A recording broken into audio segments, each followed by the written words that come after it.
The crushing weight of guilt can consume a person, especially when they believe they caused their husband's death. This is Alyssa Oxley. Just 5 hours before this footage was captured, she appeared to live an idyllic life with her husband, Ben Oxley, and her 6-year-old stepdaughter, Alyssa. The couple had been united in marriage for over a year. Alyssa had legally adopted Ben's daughter. On their wedding day, she became the mother Alyssa had always needed. But on February 21, 2008, darkness descended.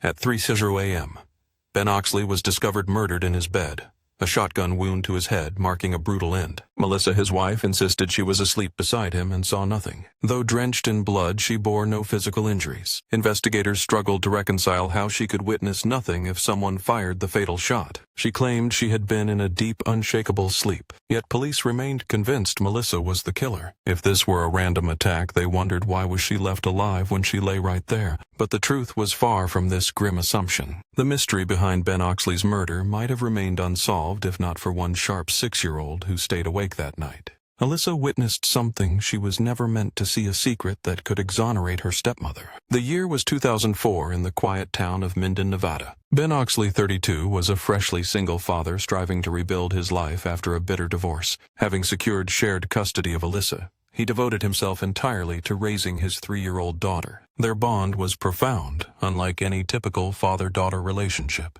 Ben took Alyssa everywhere, even to a Valentine's Day event where they danced together to their cherished song. That song was Butterfly Kisses. To Alyssa, Ben was not just a father, but her best friend. Alyssa was his world. His priority was always to care for her. He relentlessly pushed himself to be the best father he could be. Everyone agreed he loved Alyssa more than anything else, and that truth was undeniable. A year later, Ben sought love again. He met Alyssa Oxley, and from their earliest conversations, a spark ignited between them. When planning their first meeting, Ben even brought Alyssa along, knowing her acceptance meant everything to him. On that first date, Alyssa warned Alyssa not to speak to her father. Alyssa remembered meeting Alyssa and admitting she did not like her at first. Despite Alyssa's cold reception, Alyssa was not deterred. Instead, she grew to adore the bright child's jealous protectiveness. As Ben and Alyssa's love blossomed, the three began to form a blended family. By September 17, 2006, nearly a year after dating the couple prepared to marry, their wedding was carefully crafted to include their 4-year-old daughter. Alyssa took the role of flower girl. At the ceremony, Alyssa bent down and placed a bracelet on Alyssa's wrist, a symbol of her promise to love and protect her as family. She assured Alyssa she would always be loved as her own daughter. Soon after, Ben and Alyssa secured full custody of Alyssa, ending shared custody with Ben's ex-wife, Dawn Oxley. This reunited the family under one roof, including Ben's teenage brother, Craig. From that day, Alyssa had a new stepmother bonded by love. The family looked ahead to a bright future, unaware that their lives were about to be shattered. On February 21, 2008, 2 years after the wedding tragedy struck, at approximately 3:00 a.m., the Nevada police station received a disturbing 911 call. Alyssa Oxley was on the line. Her trembling voice explained that she had just awakened and found her husband in a dire state. She was beside him in bed, soaked in blood. The operator quickly dispatched officers to the house while probing for details. Alyssa revealed that Ben was not conscious, he was dead. She believed someone had come in and shot him. Throughout the call, she was urged to stay calm and keep Alyssa safe. Alyssa struggled to stay awake, speaking to her young daughter. As Alyssa begged to see her father,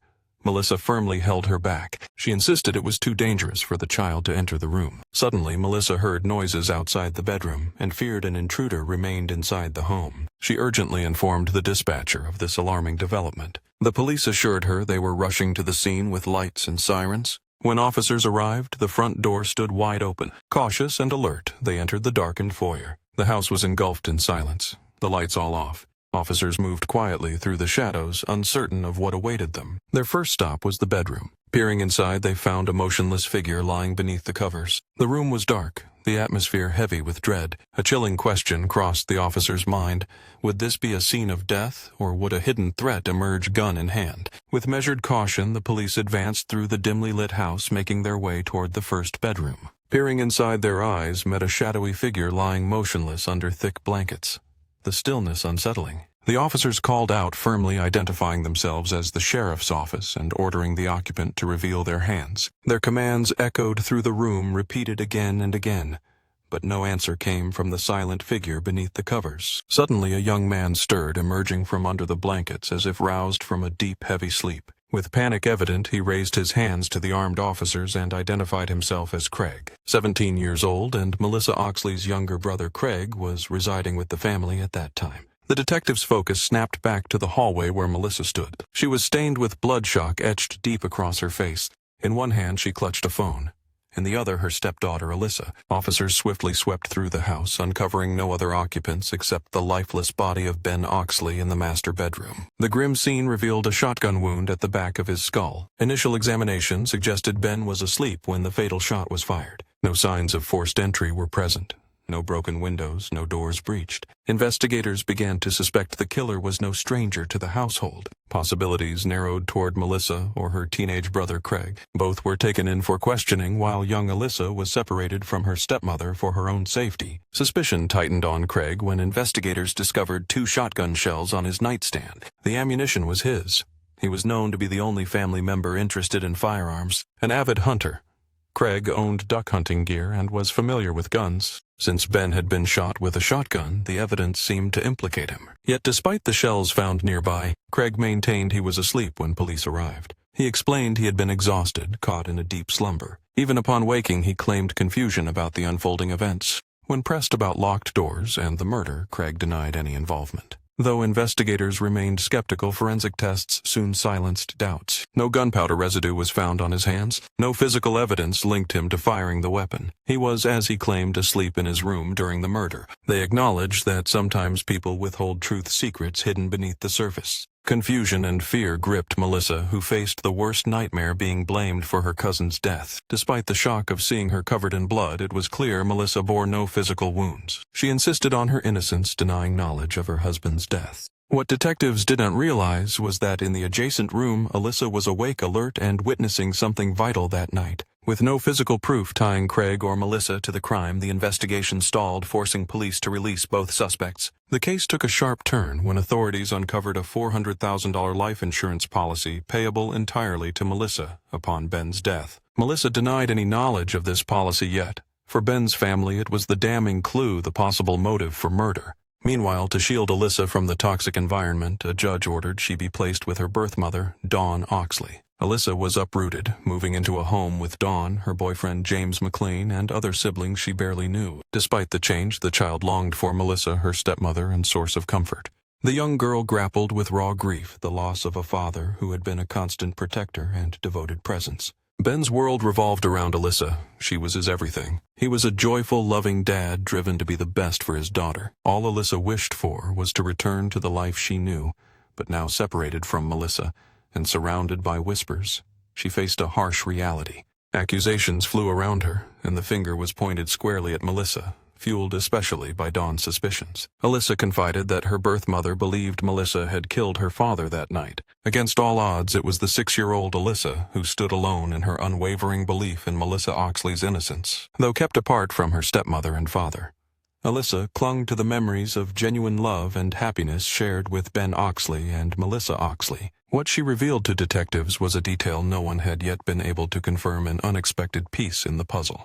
Investigators were taken aback by the realization that Alyssa, the young daughter of Ben, might have witnessed something crucial. Alyssa recounted waking up to a creak at the front door. She described seeing someone quietly entering a shadow in the night. When pressed, she couldn't identify who it was, yet she recognized the figure as someone watching over her. This marked the first lead hinting at the involvement of another party. Melissa Oxley's account shattered detectives' assumptions, prompting them to reevaluate everyone who had clashed with Ben Oxley. Unbeknownst to them, the true culprit lingered close right under their watchful eyes. Few could imagine anyone wanting Ben dead except Dawn Oxley. With Ben's death, Dawn reclaimed custody of her daughter Alyssa, a goal she had long pursued. Since her divorce years earlier, she believed it was time for a fresh start with her child. What Dawn did not know was that detectives were closing in, uncovering a darker side to her motherhood. Her past revealed a troubling pattern of neglect and failure to care for Alyssa. She often stayed overnight with a man she had met. Reports came in from concerned relatives. Alyssa and her siblings would call desperate for food and aid. Detectives uncovered Dawn's repeated arrests tied to drug addiction, precisely why Ben won custody years before. The bitter custody battle weighed heavily on Dawn's conscience. While Alyssa had thrived in a stable home with her father and Melissa, she now faced the harsh reality of her mother's addiction crime and neglect. Detectives brought Dawn Oxley in for questioning, probing her connection to Ben's murder and her whereabouts that fateful night. She claimed to have remained at home the entire time, providing little else. Dawn named her son Damon and James McLean, her best friend's son, as those present with her. James was a frequent visitor to her home. She insisted James stayed awake with her around 4:30 a.m., able to tell her when to sleep. Dawn denied any romantic involvement with James McLean, describing him as a close friend. Yet detectives soon learned James carried a long criminal record and had been living with Dawn. On the night Ben was killed, James claimed they watched a movie together at home. Though this alibi seemed airtight, something gnawed at the detectives' instincts. Investigators placed Dawn Oxley and James McLean at the center of their inquiry, convinced they held secrets yet to be uncovered. James was summoned for questioning, facing detectives in a stark interrogation room. The focus was clear: his possible role in Ben Oxley's murder. Under relentless questioning, James denied any involvement or knowledge of the crime. He repeatedly insisted he did not kill Ben. He claimed ignorance about the murder's details. When asked if he and Dawn had planned Ben's death, he denied it emphatically. Looking detectives squarely in the eye, he maintained his innocence, though no physical evidence linked them and both denied guilt. Suspicion lingered heavily in the air. With time slipping away, the danger to young Alyssa grew, if Dawn or James were involved. Melissa Oxley yearned to reunite with her stepdaughter, but without concrete proof against Dawn and James, the law left her powerless. Alyssa remained in her mother's custody, trapped in a precarious situation. Police intensified their efforts to uncover the truth. They knew they needed undeniable evidence to move forward. Their next tactic was to place Dawn and James under constant surveillance. Investigators openly followed the pair, making sure they were aware of the watchful eyes tracking their every move. This was a deliberate show of force. Detectives wanted Dawn and James to feel the pressure mounting as they moved through the community. Whispers surfaced about a hidden relationship between Dawn and James, initially denied raising questions about what they sought to conceal. In their first interviews, both insisted they never left the house, but surveillance footage told a different story. It revealed James was spotted at a convenience store early the morning after the homicide. This contradicted his initial claim of remaining home all night, exposing cracks in his alibi. Detectives pressed James about the deception in his first statement. They confronted him with his denial of leaving the house that night. He had fabricated an elaborate tale of watching movies and falling asleep on the couch. But the surveillance footage proved otherwise, showing him at 7-Eleven. Detectives now saw glaring holes in his story. Their investigation deepened as they questioned what else James and Dawn had tried to hide. Despite the surveillance footage exposing James's lies about his and Dawn's whereabouts on the night of the murder, investigators still lacked enough evidence to make an arrest. All other clues pointed toward Melissa, whose only desire was to reunite with her stepdaughter. With the investigation at a standstill, an unexpected twist emerged. A new voice stepped forward, one that would cut deeper than any other. That voice belonged to Devin Dawn's teenage son and Alyssa's half-brother. He arrived at the police station burdened by the heavy secret he was about to disclose. Devin confessed there was something crucial he had to reveal. He described what he had witnessed at his mother's house the night before Ben's murder. Throughout the night, Dawn repeatedly expressed a dark desire: she wanted Ben dead. Then, without warning, James interjected repeatedly. He offered to kill Ben for her urging. "Just say the word, and I'll kill him." Dawn's chilling insistence was simple. "I just want him dead." Devin's testimony shattered the case wide open. The walls began to close in on Dawn. Even James, once her ally, turned informant, revealing sinister details about Lie's motive and how Dawn orchestrated Ben's murder from the shadows. James recalled Dawn's relentless rage toward Ben. He admitted he had promised to handle Ben, but Dawn corrected him coldly. She demanded more than care. She wanted Ben killed. With Ben out of the way, Dawn would escape her $200 monthly child support and regain custody of Alyssa. With Devin and James's testimonies, the cracks in Dawn's story grew into gaping chasms. Under the weight of betrayal, James revealed the chilling sequence of events on the night of the murder. He told investigators that both he and Dawn were inside the Oxley house on February 21st, 2008. As he walked down the hallway, Dawn paused before an open doorway which led near the master bedroom, not Alyssa's room. James noticed the dog was no longer following him. Suddenly, he heard a creak at the front door. He looked up and saw someone entering the house. The dark figure in Alyssa's room was none other than Dawn herself. That night, Dawn had stayed with Alyssa, a fact James reluctantly accepted. Now, James was ready, the shotgun heavy in his hands, 2 shells loaded, standing in the master bedroom. Outside, Dawn hurried to start the car, the engine growling, poised for a swift escape. Slowly, James raised the shotgun, aiming it directly at Ben. He couldn't say how long he hesitated. Then something jolted inside him and he pulled the trigger. He shot and killed Ben. Next, James aimed at Melissa, poised to strike again. But a sudden wave of hesitation washed over him. Without firing, he lowered the weapon, turned, and fled the room. His footsteps faded as he raced toward the car, leaving Melissa and 6-year-old Alyssa alive. James's confession confirmed the darkest suspicions. Alyssa had been trapped under the care of her father's murderers all along. Yet Alyssa's loyalty never wavered. She knew Melissa was innocent and stood by her when no one else believed. Alyssa recounted the shadowy figure she saw that night, the mastermind behind her father's death. That figure was her own biological mother. Following Dawn and James's arrest, Alyssa was finally reunited with Melissa, her devoted stepmother. Throughout the ordeal, Melissa had fought tirelessly for Alyssa's safety and well-being. When Alyssa crossed the threshold of their home, joy and relief filled the air. Yet alongside happiness came the heavy burden of loss, the death of their husband and father, and the challenge of forging a new family. 4 years later, on January 31st, 2012, Melissa and Alyssa prepared for the trial against James and Dawn, the architects of Ben's murder. Now 10 years old, Alyssa sat quietly in the courtroom, absorbing the gravity of the moment. Though the wounds she carried were deep, Alyssa understood her path to healing would be long. At that moment, she drew strength from a powerful role model, her steadfast stepmother. When Alyssa took the stand, she faced the man who had pulled the trigger that fateful night. She testified against James, the one who had stolen everything from her family. Her words pierced the courtroom. The emotional damage inflicted was almost unbearable. James had shattered Alyssa's foundation and everything she believed to be right and true. Devin, Alyssa's half-brother and Dawn's son, also took the stand, reaffirming his testimony on his mother's role in the crime. Since the arrest, Devin had left Dawn's home and enlisted in the army. He bravely recounted the neglect and addictions that poisoned his childhood. Dawn's parental rights were fully terminated, and she was sentenced to prison for numerous offenses including parole violations, DUI, and domestic battery. Though evidence proved James fired the fatal shot, Dawn's involvement remained largely circumstantial, tied to claims of plotting and manipulation. Dawn secured immunity from the murder charge by agreeing to testify against James, a betrayal that shattered their original scheme. James McLean admitted guilt to first-degree murder and received a life sentence without the chance of parole. Justice was finally served for Ben Oxley.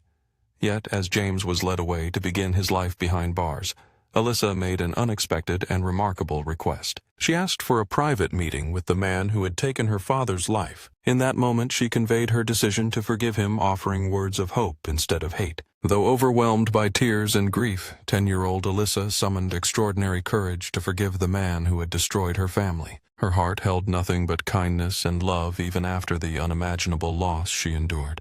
This act of forgiveness marked the beginning of her healing journey, a fragile step toward making peace with tragedy. With steadfast love and guidance from her stepmother, Melissa Oxley, they forged an unlikely but true mother-daughter bond. Their new family expanded to include Brandy, Dawn's other child, and Alyssa's half-sister, left motherless after the conviction. Though Melissa had no prior connection to Brandy, she embraced her with the same love she gave Alyssa, becoming the safe harbor both girls desperately needed. Melissa declared firmly, "It is a family, and that is exactly what we need." With the investigation concluded, Alyssa was finally able to return home full-time. Melissa described it as reclaiming a lost piece, a chance to move forward. Together, Melissa and her 2 daughters began to rebuild their lives, seeking to heal from the wounds of February 21, 2008. Melissa admitted she tries not to dwell on the murder. Instead, her focus remains on Ben and the memories he left behind. She clings to that sense of security and love and the smile that greeted her every day. Ben's presence still lingers with them. His legacy endures, carried by the love he gave and the life he lived. Together, they cherish these memories, knowing the bond they shared will never fade.